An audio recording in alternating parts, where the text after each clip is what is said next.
quiero compartir con ustedes algunas ideas, algunos aportes de la evaluación formativa que en los últimos 10 años se han producido como ideas que nos permitan repensar el campo de la evaluación y en particular el campo de la evaluación formativa.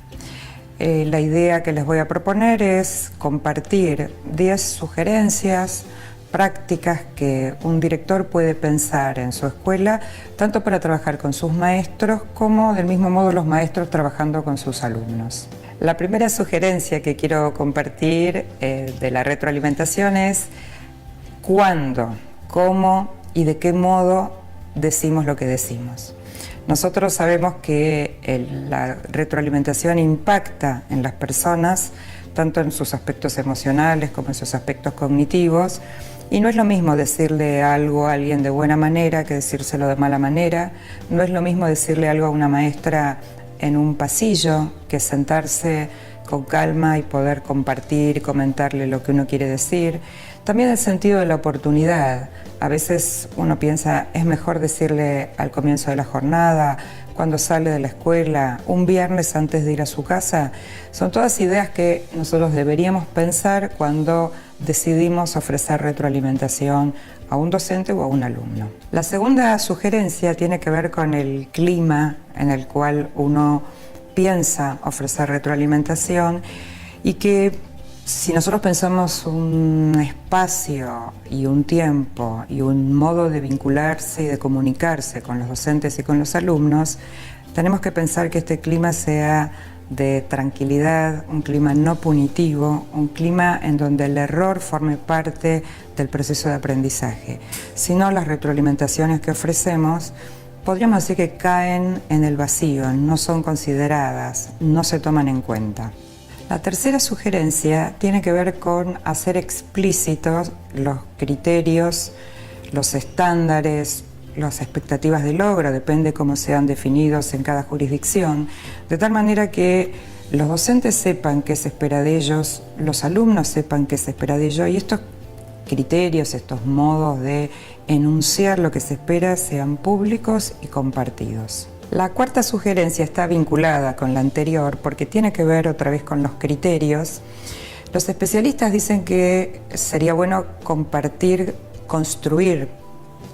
los criterios con los docentes en el caso de su desempeño y en el caso de los alumnos con respecto a sus aprendizajes, porque la verdad es que cuando uno va construyendo los criterios va aprendiendo de aquello que está discutiendo, pensando, analizando. Por ejemplo, si les proponemos a los alumnos que aprendan qué es redactar o cómo se redacta un buen cuento, si nosotros discutimos con ellos primero qué es un buen cuento y qué no es un buen cuento, y lo hacemos con un ejercicio muy simple como traer muchos libros de cuentos y poner en una pila cuentos que creemos que son buenos y cuentos que creemos que son malos.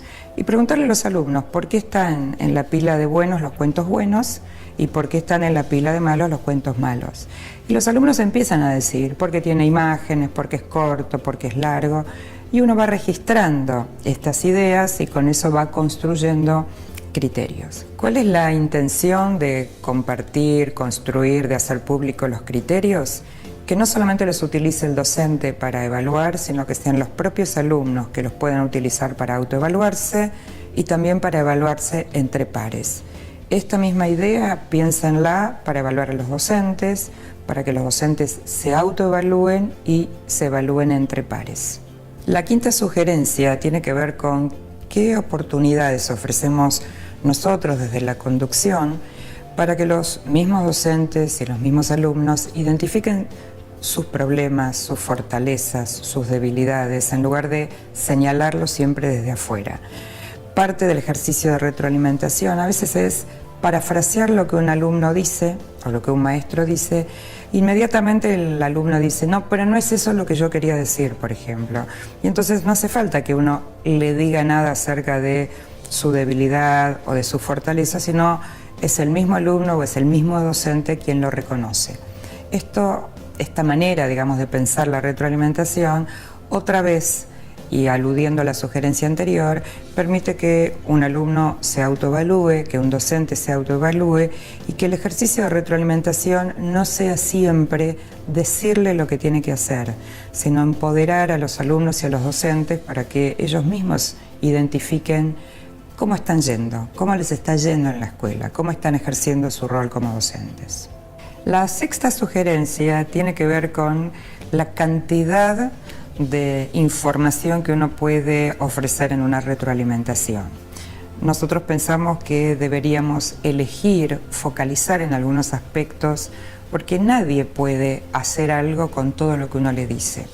Un ejemplo puede ser, si yo corrijo una producción de un alumno, no puedo señalarle 20 cosas en su producción, porque la pretensión de la retroalimentación sería que el alumno haga algo con lo que yo le estoy sugiriendo, proponiendo.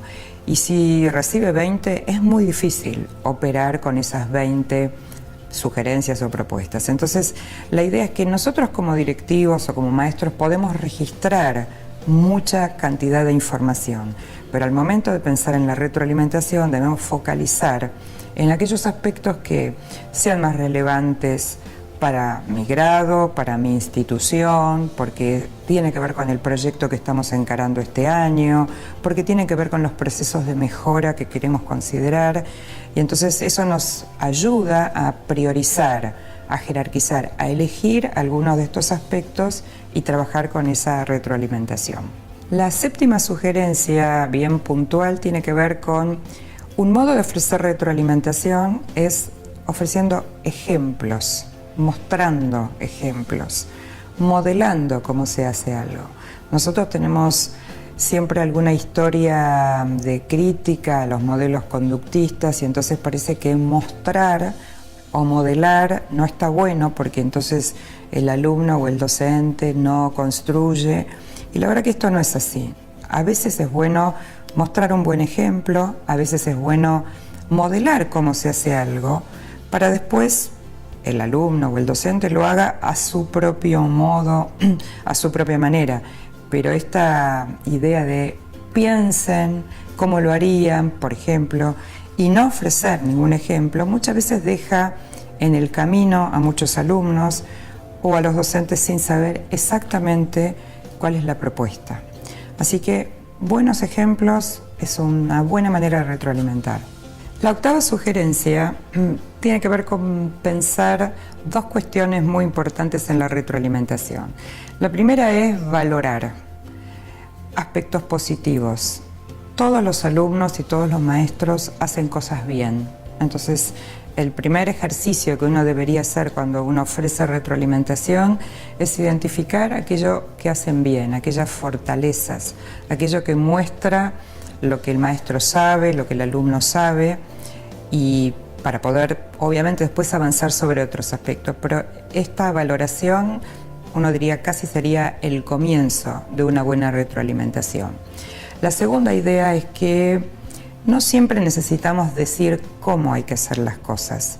Muchas veces una buena retroalimentación es una buena pregunta, que lo deje al otro pensando. Los dos aspectos, la de la pregunta y la de la valoración, van a impactar también, como dijimos antes, sobre el campo de la autoestima, no solo sobre los conocimientos o sobre los aspectos cognitivos de un estudiante o de un maestro, sino sobre su autoestima, y sabemos que quien se siente bien, se siente reconocido, tiene muchas más posibilidades de aprender más y mejor. La novena sugerencia tiene que ver con qué esperamos que el otro haga con lo que le ofrecemos como retroalimentación. Y algunos autores usan una analogía muy linda, que es la analogía del paquete, ¿no? Y uno dice, ¿qué hace una persona cuando recibe un paquete? Puede hacer muchas cosas. Puede devolverlo al remitente, puede quedarse con el paquete y abrirlo, puede guardarlo para más adelante, puede tirarlo a la basura. Y nosotros no queremos que la retroalimentación ni vaya a la basura, ni quede olvidado. Queremos que el alumno y el docente hagan algo con aquello que les proponemos, les preguntamos, les sugerimos. Entonces es muy importante no solamente ofrecer retroalimentación, sino que seamos muy claros en qué queremos que hagan nuestros alumnos o nuestros docentes con esa retroalimentación. Por ejemplo, volver a escribir el trabajo. Por ejemplo, pensar otra estrategia para la próxima clase. O sea, ser muy claros en el pedido. La última sugerencia es una bien específica y es un ejemplo de lo que en el campo de la retroalimentación llamamos protocolos, que son una especie de redes de conversaciones organizadas que tienen una estructura, que lo que permiten es en muy poquito tiempo ofrecer retroalimentación. Este es un ejemplo de muchos otros que hay y consiste en 3 preguntas. La primera es ¿a dónde voy? Y tiene que ver con entender lo que dijimos al principio, ¿no? ¿Cuáles son los objetivos? ¿Por qué estoy yendo para allá? ¿No? Tener claro a dónde voy. La segunda es ¿cómo me está yendo? ¿Cómo estoy yendo? ¿Qué creo que está bien? ¿Creo que debería mejorar? ¿Qué recurso necesito? ¿Qué ayuda necesito? El tercer punto es ¿cómo sigo? Porque tenemos que pensar en el futuro, tenemos que pensar hasta aquí llegué, ¿qué más tengo por delante? ¿Hacia dónde voy? ¿Qué otros aprendizajes?